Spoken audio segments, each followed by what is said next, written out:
Good morning children. Let's continue our chapter directing day 5 that is now last हमने देखा था leadership, जहाँ पे ग्रुप में एक पर्टिकुलर ऐसे पर्सन को लीडर बनाना जिसके पास क्वालिटी हो सारी, जिसमें करेजेस भी हो, दूसरे को करेज करने की है, मोटिवेट करने की भी हिम्मत हो, पेशेंस भी हो, इंटरेस्ट भी लेता हो, उसको हम बोलते हैं लीडरशिप। आज जो हम देखेंगे वो है कम्युनिकेशन। कम्युनिकेशन मतलब एक दूसरे से बात करना। जैसे कि अभी यहाँ पे मैंने दिया है, communication is a process of exchange of words, letter, instructions and option. Communication में भी वर्ड्स हो सकते हैं, कोई लेटर हो सकता है, हम किसी से कुछ चीज़ के बारे में डिस्कस कर रहे हैं वो हो सकता है, किसी को ओपिनियन दे सकते हैं। मतलब कम्युनिकेशन बहुत टाइप के होते हैं, हम किसी भी तरीके से कम्युनिकेशन कर सकते हैं। जैसे यहाँ पे न्यूमैन एंड समन ने उनके हिसाब से क्या है communication, it's an exchange of facts, idea, opinion, emotions by two और मोर पर्सन। जैसे मैंने अभी कहा आप लोग को, एक्सचेंज करना अपने आइडियाज़, अपने फैक्ट्स, अपनी सुझाव या अपनी फीलिंग्स को दो या दो से ज़्यादा पर्सन के साथ, तो उसको हम क्या बोलते हैं, कम्युनिकेशन। Understood the children? समझ में आया ना मीनिंग क्या होता है? कम्युनिकेशन का मतलब अकेले बात नहीं करना, एक दो या दो से ज़्यादा पर्सन के साथ मिलकर बात करना, उसको हम बोलते हैं कम्युनिकेशन। अब जैसे अगर हम कम्युनिकेशन की बात करते हैं children, if I talk to you regarding the communication, उसके भी कितने सारे कैरेक्टरिस्टिक्स होते हैं। जैसे if I talk regarding first characteristic, that is an goal oriented process. अब मेन ऑब्जेक्टिव, अब ऑब्जेक्टिव ऑफ कम्युनिकेशन सिर्फ यही मतलब नहीं है कि सिर्फ एक दूसरे को इन्फॉर्मेशन देना, मगर उस चीज़ स्पेशल केयर रखना भी एक तरीके से है कि क्या वो बराबर से इन्फॉर्मेशन जो दे रहा है वो सामने वाले को समझ में आया है कि नहीं है। अगर हम सामने वाले को बराबर से बता रहे हैं तो उसको हम बोलते हैं गोल ओरिएंटेड। क्लियर वर्ड, जैसे मैंने अभी कहा कि अगर सामने वाले को जब भी हम कम्युनिकेट कर रहे हैं किसी के साथ, तो उस चीज़ को क्लियर होना चाहिए ताकि सामने वाले को हमारी लैंग्वेज समझ में आ सके। It should not have a double meaning, कोई भी उसका डबल मीनिंग नहीं होना चाहिए।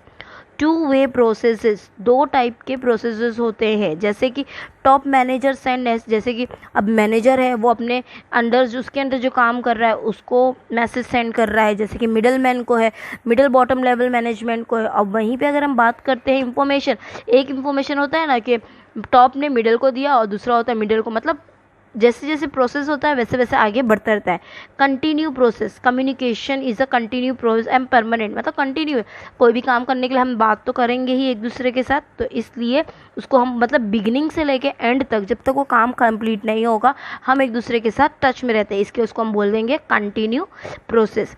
मैनी इक्विपमेंट्स, बहुत सारे इक्विपमेंट्स भी यूज़ होते हैं कम्युनिकेशन के लिए।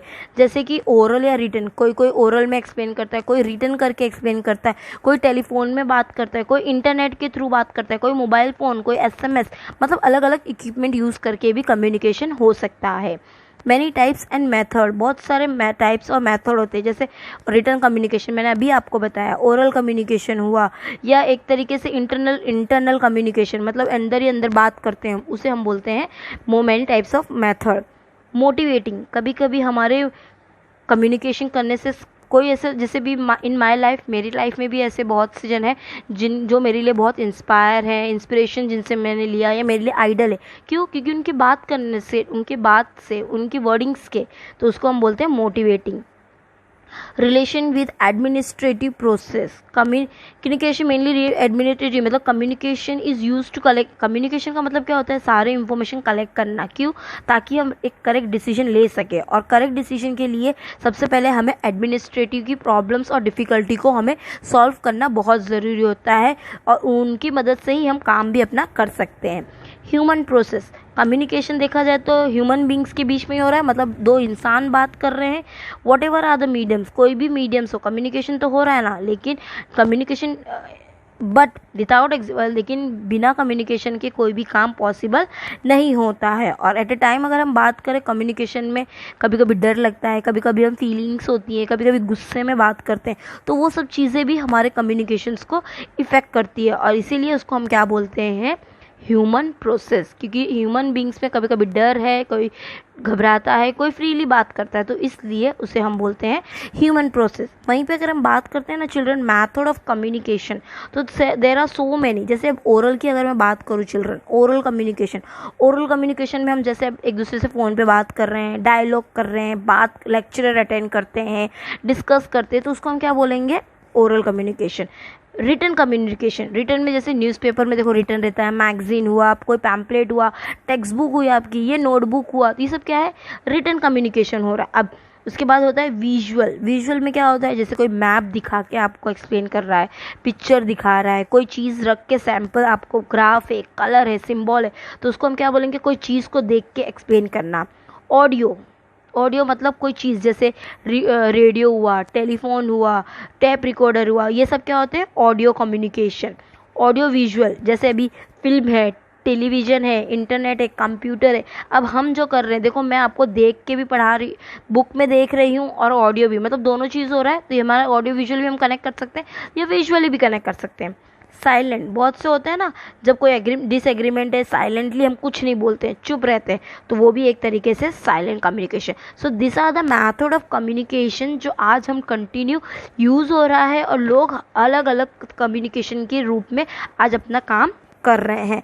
But along with this communication, but इसके अलावा भी हमारे पास दो और कम्युनिकेशन है जिसको हम बोलते हैं, सॉरी चिल्ड्रन, जिसको हम बोलते हैं फॉर्मल एंड इनफॉर्मल कम्युनिकेशन। तो अभी हम देखेंगे हमारा formal communication. If I talk to you children regarding the formal communication, any communication depend on the structure of organisation and its rules and regulation and is implemented for the complement. कोई भी communication जो एक organisation के ऊपर depend करता है, जो कि रूल्स और रेगुलेशन को फॉलो कर रहा है, क्यों, ताकि बिजनेस का अचीवमेंट हो सके, ऑब्जेक्टिव को हम अकम्प्लिश कर सके, तो उसे हम बोलते हैं फॉर्मल कम्युनिकेशन। जैसे फॉर्मल कम्युनिकेशन कहते हैं। और इसे अगर हमें और क्लियर करना है, जैसे ये सुपीरियर एंड सबॉर्डिनेट और फॉर्मली, मतलब एक दूसरे से रिलेटेड है, मतलब मैं अगर आपके साथ कर रही हूँ, आप मेरे साथ, हम एक दूसरे के रिलेटेड है, मतलब एक तरीके से हम फॉर्मल कम्युनिकेशन में आते हैं। It's objective is control and coordination, मतलब इट इज़ क्लियर कि यहाँ पे काम कंट्रोल से और कोऑर्डिनेशन, मिलजुल कर काम करना चाहिए। मोस्टली फॉर्मल कम्युनिकेशन क्या होता है, रिटन कम्युनिकेशन होता है। It is accepted as a policy of organisation, और ये ऐसा टाइप ऑफ कम्युनिकेशन है जहाँ पे पॉलिसी ऑफ ऑर्गेनाइजेशन को ज़्यादा से ज़्यादा, मतलब ऑर्गेनाइजेशन क्या डिपेंड करती है, पॉलिसी क्या है, उसको फॉलो करती है। It is based on organisation structure, mostly ये किसके ऊपर, जो भी ऑर्गेनाइजेशन डिसाइड करेगी उसी बेस से काम होता है। It is for accomplishment of business objective, ये क्यों होता है, ताकि बिजनेस का अचीवमेंट जो हो वो हो सके, मतलब बिजनेस का जो भी ऑब्जेक्टिव्स है वो हम अकम्पलिश कर सकें। It is an easy and clear to understood, और फॉर्मल से क्या होता है, हम एक दूसरे से मिलजुल के काम करते हैं, तो क्लियर भी होता है और अंडरस्टूड भी होता है, और हमें कोई प्रॉब्लम्स नहीं होती है। सपोज अगर जैसे notice and memo is given is a warning, जैसे किसी को कुछ हमें अगर वार्न करना है, गलती की है, मिस्टेक है, लास्ट वार्निंग देनी है, तो हम बोलेंगे नहीं, नोटिस पेपर में या एक मेमो टाइप पेपर में रिटन फॉर्म में होता है जो हम दे देते हैं। Letter given by superior to subordinate for इस ट्रांसफर ऑफ परमिशन, जैसे अगर एक लेटर है, सुपीरियर ने अपने सबॉर्डिनेट को दिया, मे बी ट्रांसफ़र हुआ या प्रमोशन हुआ, तो ये क्या हुआ, मतलब जो भी काम हम लिख के करते हैं उसे हम क्या बोलते हैं, फॉर्मल कम्युनिकेशन। मतलब फॉर्मल कम्युनिकेशन एक तरीके से रिटन फॉर्म में होता है। ओके चिल्ड्रन, तो उसको हम बोलेंगे formal communication. Along with this उसके बाद आता है हमारे पास informal communication. Now it's comes the informal communication. Informal communication क्या होता है, which depend on the human relations and friendship among employ and, मतलब यहाँ पे ह्यूमंस का रिलेशनशिप कैसा है अपने एम्प्लॉयज़ के साथ, उसे हम बोलते हैं इनफॉर्मल कम्युनिकेशन। जैसे कि अगर हम कैरेक्टरिस्टिक की बात करें, डिपेंड्स ऑन ह्यूमन रिलेशन, मतलब एक दूसरे के भरोसे रहते हैं कि एक दूसरे मिलजुल के काम करेंगे। कंट्रोल और ऑर्डर इज़ नॉट रिक्वायर्ड, यहाँ पे ऑर्डर रिक्वायर्ड नहीं है, क्यों, क्योंकि यहाँ पे सब एम्प्लॉयज़ और ओनर क्या है, सब मिलजुल कर एज अ फ्रेंड काम करते हैं। कैन बी एक्सप्लेन ओरली, यहाँ पे हम एक दूसरे को ज़रूरी नहीं है कि लिख के दे, ओरली भी एक्सप्लेन हम कर सकते हैं। इट इज़ फ्लेक्सिबल ईजी, ये एक तरीके से बहुत ही ईजी भी है। प्रोसेस इज़ नॉट इम्पॉर्टेंट, यहाँ पे ज़रूरी नहीं कि प्लानिंग करें, एट प्रेजेंट भी कुछ डिसाइड करके हम कर सकते हैं। मोर कोऑर्डिनेशन, लेकिन यहाँ पे सबसे ज़्यादा फ्रेंडली होने की वजह से यहाँ पे सब लोग ज़्यादा से ज़्यादा मिलजुल कर काम करते हैं, मतलब कोऑर्डिनेशन ज़्यादा दिखने को मिलता है। नॉट सप्लीमेंट्री बट कॉम्प्लीमेंट्री, यहाँ पे एक तरीके से सप्लीमेंट्री तो नहीं है, मतलब सप्लाई नहीं है, बट एक दूसरे को मिलजुल कर काम करते हैं, इसलिए एक दूसरे को कॉम्प्लीमेंट्री भी ज़्यादा से ज़्यादा मिल जाती है। But along with this there are बहुत से ऐसी प्रॉब्लम्स भी है, बैरियर्स भी है जो कम्युनिकेशन में इफेक्ट करती है। जैसे it depends on the intellectual and the loyalty, मतलब ईमानदारी पे डिपेंड करता है कि सामने वाला जो बोल रहा है वो ईमानदार से बोल रहा है या हमें कुछ उल्लू तो नहीं बना रहा है उसके लिए। इट्स एन ह्यूमन एक्टिविटी, जैसे कि मैंने बताया कम्युनिकेशन है मतलब दो इंसान करेंगे, दो जानवर तो बात करेंगे नहीं। सो लिमिटेशन सच है जैसे मिस्टेक हुआ, मिसअंडरस्टैंडिंग, फियर, ये भी एक प्रॉब्लम है जो हो सकता है।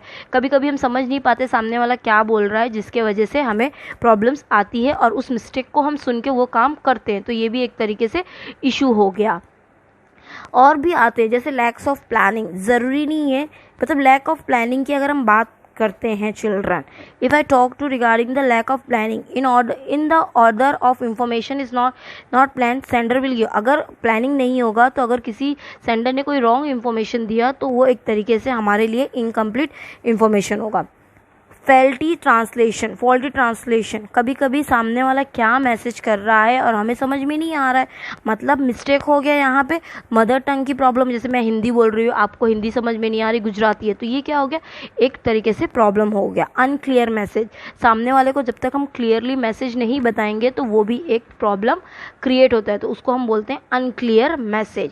अनक्लियर अजप्शन, हम बोलते कुछ है और अंदाज़ा कुछ और लगाते हैं, तो ये भी एक तरीके से प्रॉब्लम है। शॉर्टेज ऑफ टाइम, कभी कभी टाइम प्रॉब्लम होती है कि मतलब टाइम कम होने की वजह से हमारा इन्फॉर्मेशन बराबर से नहीं पहुंच पाता है, तो वो भी एक तरीके से हमारी इफेक्टिवनेस एफिशिएंसी को डिक्रीज कर देती है। फिर उसके बाद आता है ओवरबर्डन इन द कम्युनिकेशन, कभी कभी हम बात इतना करते हैं, इंडस्ट्रीज़ में इतने कॉन्टैक्ट्स होते हैं, एक्सचेंज कंटिन्यू होता रहता है, जिसकी वजह से भी प्रॉब्लम होती है कि कहाँ पर क्या ट्रांसमिट करना है, कहाँ पर कौन से प्लेस पर, तो वो भी एक प्रॉब्लम होती है। फिर आता है इम्प्रॉपर सिलेक्शन ऑफ मीडिया, कभी कभी हम बराबर से कौन सी मीडिया को सेलेक्ट करना है वो डिसाइड नहीं कर पाते हैं, मतलब किसको मैसेज भेजना है, किससे रिसीव करना है, तो वो एक करेक्टली नहीं होता है, तो जिसके वजह से प्रॉब्लम्स होती है। फिर उसके बाद आता है हमारे पास डिस्ट्रस्ट फियर, कभी कभी हम किसी पे जल्दी से भरोसा नहीं कर सकते। डिस्ट्रस्ट एंड फियर, कभी कभी ऐसे बहुत से ऑर्गेनाइजेशन होते हैं जिसके ऊपर हम भरोसा नहीं कर सकते, तो वो भी एक हमारे लिए डर रहता है। क्यों? क्योंकि अगर कुछ रॉन्ग हुआ तो हमें पनिशमेंट मिल सकती है या हमें लॉस हो सकता है, तो इसलिए करेक्ट इन्फॉर्मेशन हमारे लिए बहुत ज़रूरी है, और हम जल्दी से जल्दी अगर ट्रस्ट किसी पे करेंगे तो वो भी हमारे लिए एक लॉस होता है। अलॉन्ग विद दिस उसके बाद आते हैं बहुत से ऐसे मेशर्स होते हैं जिससे हमें मेशर्स टू ओवरकम, मतलब ऐसे आइडियाज़ हैं, ओवर्स हैं जिससे हम अपने प्रॉब्लम्स को सॉल्व कर सकते हैं। मतलब अगर कहीं हमें कोई मिस्टेक है तो उस मिस्टेक को हमें सॉल्व कर सकते हैं। जैसे communication should be arrange as per the organisation structure, मतलब हमें उस तरह से अरेंज करना चाहिए जो हमने ऑलरेडी ऑर्गेनाइजेशन स्ट्रक्चर प्रिपेयर किया है। अगर हम ऑर्गेनाइजेशन स्ट्रक्चर के हिसाब से अगर हम कम्युनिकेट करेंगे तो हमारा प्रॉब्लम होगा ही नहीं।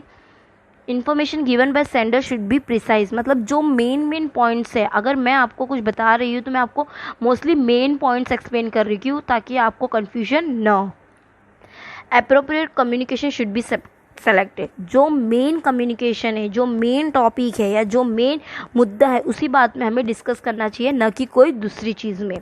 Feeling of mutual trust, corporation, दोस्त एक दूसरे के साथ पहले तो ट्रस्ट होना चाहिए, कॉपरेशन, एक दूसरे को कॉपरेट करना चाहिए ताकि हम काम इजीली कर सके।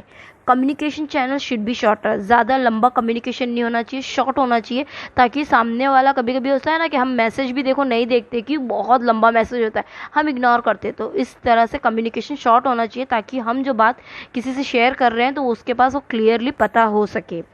कम्युनिकेशन शुड बी फास्ट, जो भी हम कम्युनिकेशन कर रहे हैं वो जल्दी होना चाहिए, लेट नहीं होना चाहिए। जो भी हम कम्युनिकेशन कर रहे हैं वो गोल ओरिएंटेड, मतलब जो भी अगर हम बात कर रहे हैं तो उसमें कुछ ना कुछ रिजल्ट होना चाहिए। Broadcasting information should be proper, जो भी हम किसी को इन्फॉर्मेशन दे रहे हैं तो वो क्लियर इन्फॉर्मेशन होना चाहिए, अप टू डेट होना चाहिए। Time to time communication should be done, जहाँ पे भी हमें लग रहा है कि अभी पूछ लेना है तो हमें अभी पूछ लेना चाहिए, न कि कल के लिए छोड़ना चाहिए। मतलब टाइम टू टाइम हमारा कम्युनिकेशन करते रहना चाहिए ताकि अगर कोई भी प्रॉब्लम हो तो हम उसको सॉल्व कर सके। मतलब sender should not have any personal interest, जो अगर हम कोई भी काम कर रहे हैं, कुछ भी कर रहे हैं, तो हमारा जो कम्युनिकेशन है वो प्रॉपरली होना चाहिए ताकि कोई भी तरीके से प्रॉब्लम ना आए, ना ही हमारे काम में, ना ही हमारे कोई काम में रुकावट हो। I hope children this chapter was very clear and it was a really an interesting chapter, क्योंकि ये रोज़ आप काम करते हो, एक दूसरे से फ़ोन पे बात करते हो, एक दूसरे से पैसे के रिलेटेड हो, घर में भी प्रॉफिट, हम एक दूसरे के दोस्त को हेल्प करते हैं, उसको मोटिवेट करते हैं, ग्रुप में लीडर बनाते हैं, किसी को कोई चीज़ के बारे में गाइड करते हैं, तो ये सब क्या है, हम रोज़ करते हैं। तो this was the chapter regarding directing, जो कि हमें बहुत इंटरेस्टिंग था chapter, and I hope children कि आपको भी एक्सप्लेन क्लियरली हुआ होगा। Thank you.